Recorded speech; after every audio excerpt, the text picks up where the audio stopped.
Hello, welcome to the Inclusive and yet another podcast on climate and sustainability talks. Today we are going to talk about Denmark's goal to become net zero emission country by 2050 and to reduce carbon emission to 70% by 2030. We are joined by Anubhavi Tivari, who is a landscape architect. Anubhavi, welcome to the show. Thank you. Yeah, so Anubhavi, tell us about your work that you have done to protect biodiversity, and tell us about yourself. That what do you do, and what are your innovative ideas to protect ecosystem and biodiversity? Okay. Well, thank you for inviting me. I have a background in architecture and then also landscape. But since I'm so interested in biodiversity, I started working for it solely from last year. So I'm not as experienced, I would say, but I've done many projects in biodiversity. And it is for the conservation mainly of amphibians and bats in Denmark, and even sometimes reptiles and also birds these days. Mm-hmm. And I've also worked in a few EU projects and through my workplace, Amphi Consult, who's also a member of the projects, and in that I've also written a journal and not exactly a journal but a paper on ponds and their contribution to biodiversity. Okay, yeah, cool. So, Anubhavi, you being a landscape architect, and you work within the field of sustainability, biodiversity, and the ecosystem. So, tell us, is it practically possible for Denmark to become net zero emission country by 2050 and to reduce carbon dioxide emissions to 70% in 2030? No, not at all. Okay, you think so? Yeah, I don't think I'm the only one. I've also been following quite a few experts in Denmark in energy, and they've also been very active in other movements within Denmark, like null pumps and so on. Mm-hmm. But I don't think so, because even one of the ministers here actually thinks that Denmark has already reached its goals for 2030. Yeah. So, and that's also not true. And the only reason why people like me believe so is because there are no actions taken to actually reduce consumption and reduce production. Mm-hmm. And that is the main problem. And because production and also agriculture are the biggest emitters in Denmark, and they're no way decreasing. Mm-hmm. So of course we can't expect magic. In just 6 years, and we've also failed Paris Agreement, so it's not possible, you think. So do you think that transition from energy that comes from fossil fuels and to transit to green energy that comes from winds or through solar panels is not enough to reach that goal?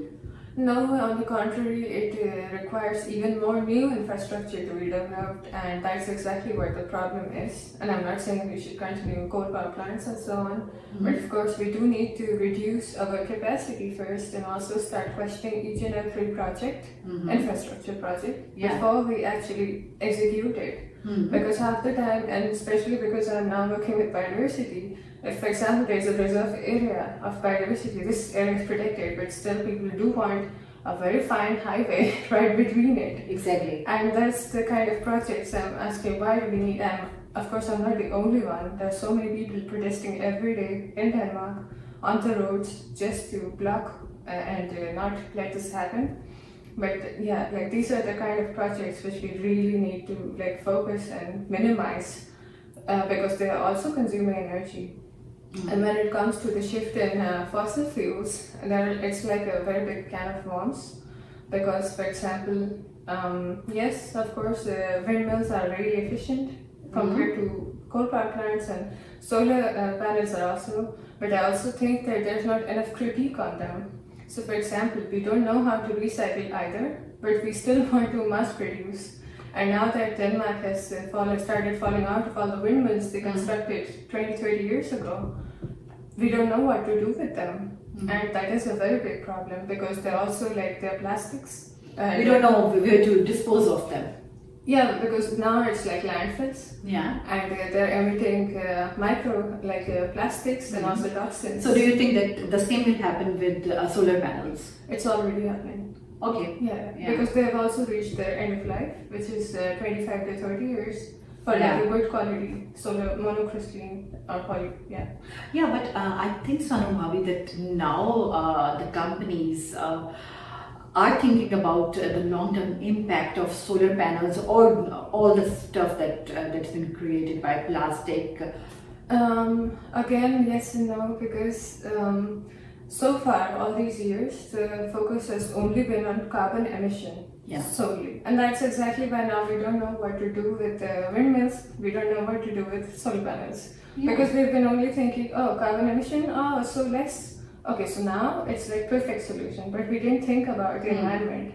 We didn't think about other emissions, acidification of soil, water, eutrophication, so many things. So it means that we also need inclusion in our thinking. So when we focus on one thing, that okay, we reduce carbon emission or carbon footprint, so we don't think about other things involved in it. So yes, because for example, greenhouse emissions are not.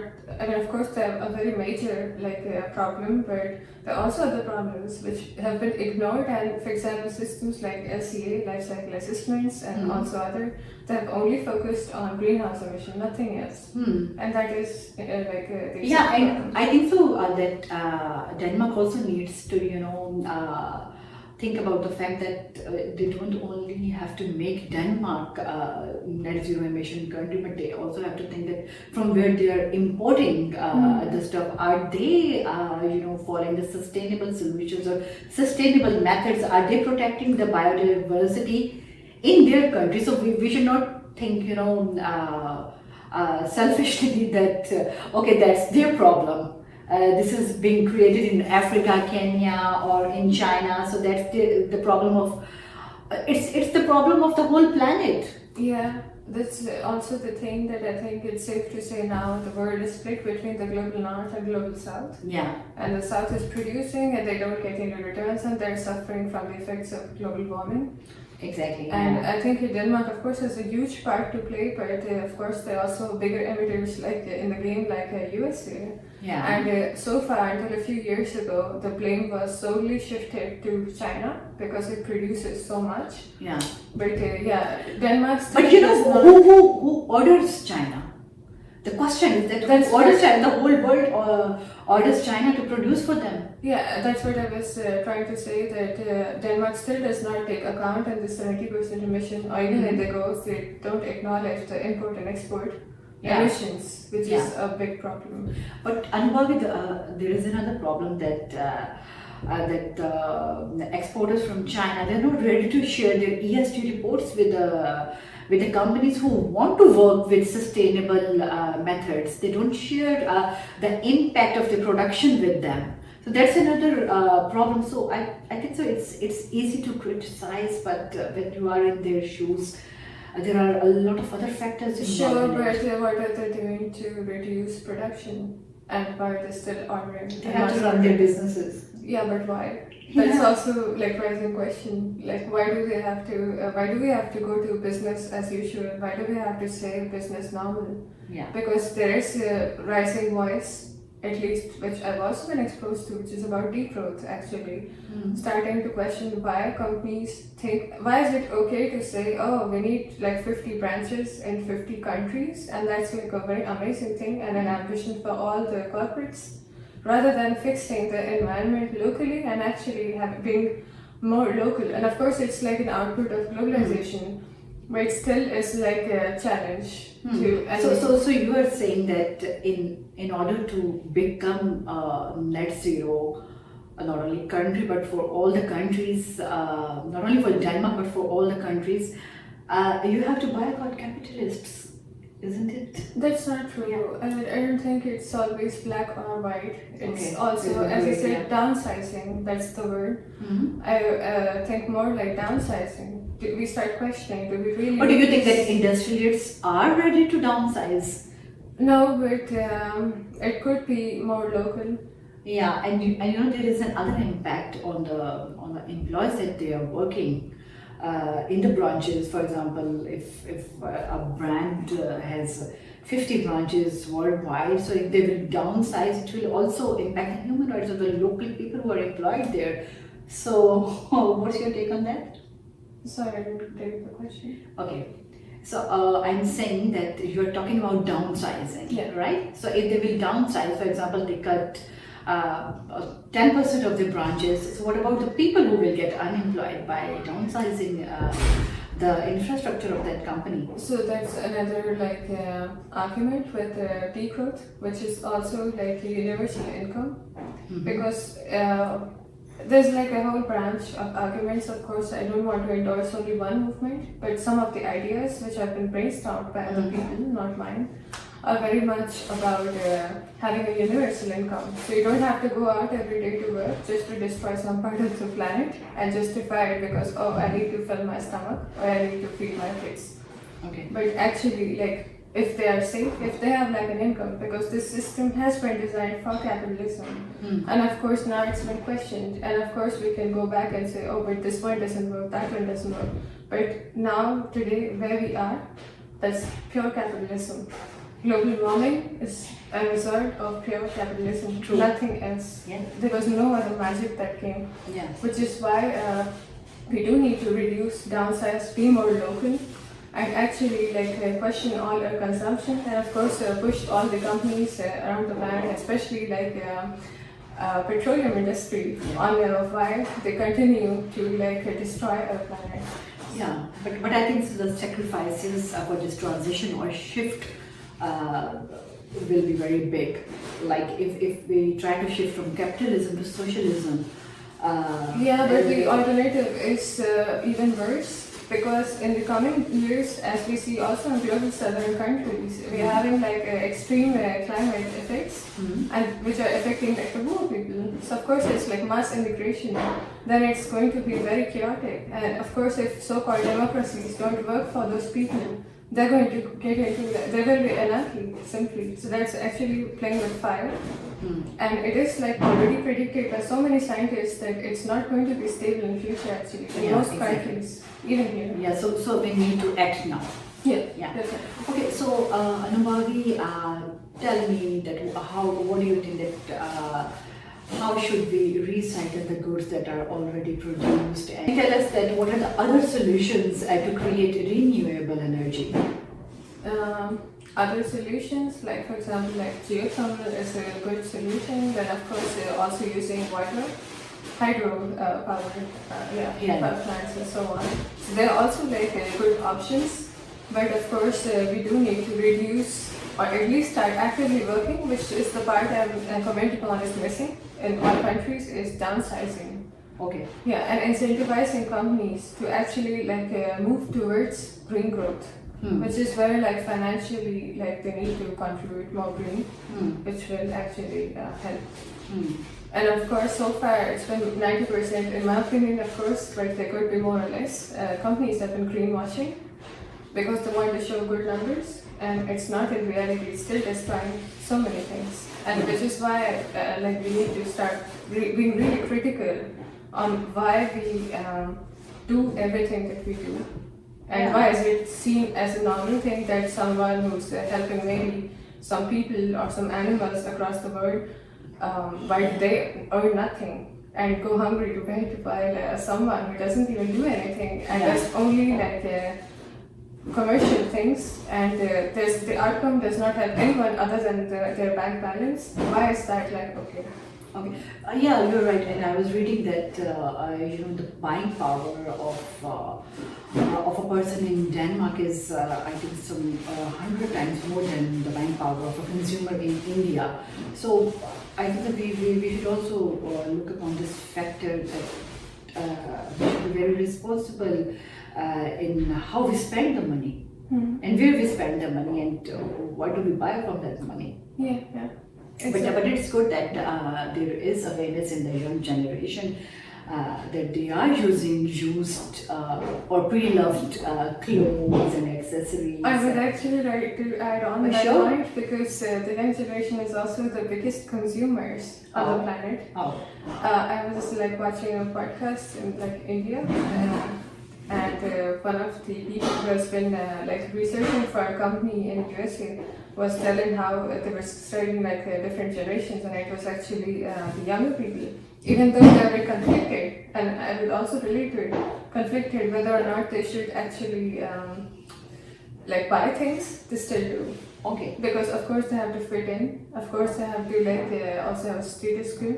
So of course it's Yeah, actually, I was talking about the young generation in Denmark, but anyhow, so and what about? But the young generation, as we see, also is one of the biggest consumers here. Also, Yeah. Of course, it's not easy to like generalize. Of course, they also like go to like a recycling clothes station and so on. But there's also like so much that they would buy anything. Yeah, and I was about to ask you that what about the pollution that comes from these digital gadgets like tablets, telephones, and TV and smart watches. So, what's your thought on that? Yeah, the electronic waste is like a very, very big thing, a very big challenge because of the components. There's so many metals. There's, as people say, like more gold in gadgets now than like in the mines or like outside in the market, basically in jewelry. But apart from that, of course, there's cobalt, which is really sad because kids and slaves in Congo and other countries probably they need to scavenge from their hands, and half their family is dead, and it's really very like heart-wrenching.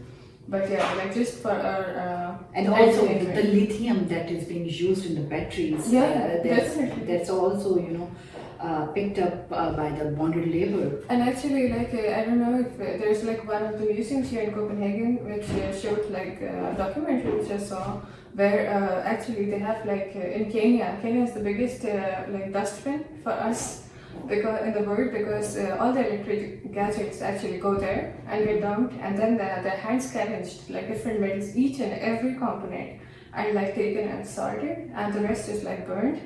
And they were showing how the ecological effects of it. So, like for example, the hens were giving like very weird eggs, like very weird colored eggs, and they were like very unhealthy. Like I'm talking about hens, and also like the people. About chickens. Yeah, chickens. Yeah. And also like with people, they were also having so many diseases, and also were very susceptible to cancer. Yeah. So it's like very horrific actually. Yeah, and now in the recent flooding in Nairobi, and now there is a drought there. So the condition is definitely worsened in African parts of the world. Yeah. No, for African countries, I would really say they're one of the most underrepresented, and it's really sad to see how they don't get shown. And the capitalists, they have exploited these countries, and ironically, they are the most vulnerable countries. They are on the vulnerability, and they will be hit most by the climate change. Not only in Africa, but also in Asia. Yeah. So yeah. It's like the whole belt around the equator there. Yeah. Yeah. It's already started. Yeah. So rich polluters, they are exploiting the poor countries, and they are vulnerable. But here I would like to also point out it's easy to criticize rich people, but we also need to question when we like celebrate celebrities, and we actually look up to the rich people who pay taxes. But they don't have awareness. No, but I think we all are guilty of somewhere admiring people with money, and we do need to start questioning what did they do for the planet. But they publicize their money. They I show know. off their money. And what would you expect from a poor person who has never seen anything in his life, and they? No, my point is celebrity culture is also a problem. Yeah. Yeah, because as long as we get impressed that so and so has this amazing makeup line or so on, and we try to buy it, and that's our ambition in life, then of course it's a problem. Yeah, and also all makeup brands, they're supporting slavery, they're supporting modern labor because the minerals used in these makeups, they're also picked up by slaves. And yeah. And even like all the glitter that we see Exactly. has been hand scavenged by some poor kid Exactly. in some Asian country actually. Yeah, so even if we are supporting a brand or a fashion industry, they're the big polluters. They use a lot of water. Yeah. And even leaching is a big part, like the color, the pigments, which leach into rivers, Yeah. destroys the whole ecosystem. Yeah. So Anubhavi, my last question would be that now as the capitalists have exploited the most of the resources of the world, and they have used this world as a free gift. So how can we reverse the impact of climate change? Is it possible? It is possible, but I don't think much will happen. Like much can change because it's all the changes are very revolutionary and everyone has to come together to do them, which is hard because we don't have any unity in countries. We're always constantly fighting. But of course, it will be fight against very influential capitalists, so it will be very hard. No, yeah, not only. I think that in future it will also be with so many climate immigrants, and which will be like doors will be shut from the global north. Again, it's another excuse not to let people in, and I think that's the part which I dread the most because. But don't you think that in some wonder or other they would need people to come to their country? They will be short of labor or be short of population. Yeah, they still are, right? Technically speaking, they still are, but the rules are still, the walls are still there. And I just think they'll get higher as the people will also, the amount of people will start increasing. Yeah, and then the war in Ukraine, they don't need people from poor countries. They can hire people from Ukraine. I'm not sure. I mean, that's honestly like the problem. Yeah. But yeah, like to reverse them, reverse the change. Of course, production needs to stop. And of course, I think there are like multiple solutions. It's not if we try only one, green transition, check, then it's not enough. Okay. If we talk about only production consumption, check, no. It's also like it's the whole things and actually analyzing all the aspects which are polluting or emitting or whatever we want to call it, and actually reducing the effects of it. And that's when we'll start talking about how to do. Of course, it's very late, but at least we can try. Yeah. Thank you so much, Anubhavi. It was great to have you in our show, and you have really put light on a lot of factors. And this is the job of an expert. Like we journalists, we ask questions from experts like you, and people like you, exactly tell us the exact picture. So. Thank you so much for watching this podcast, and I must say that it's the time to act now. Because climate change is just on our head and we need to act now wisely and prudently. Thank you so much, signing off, Faria.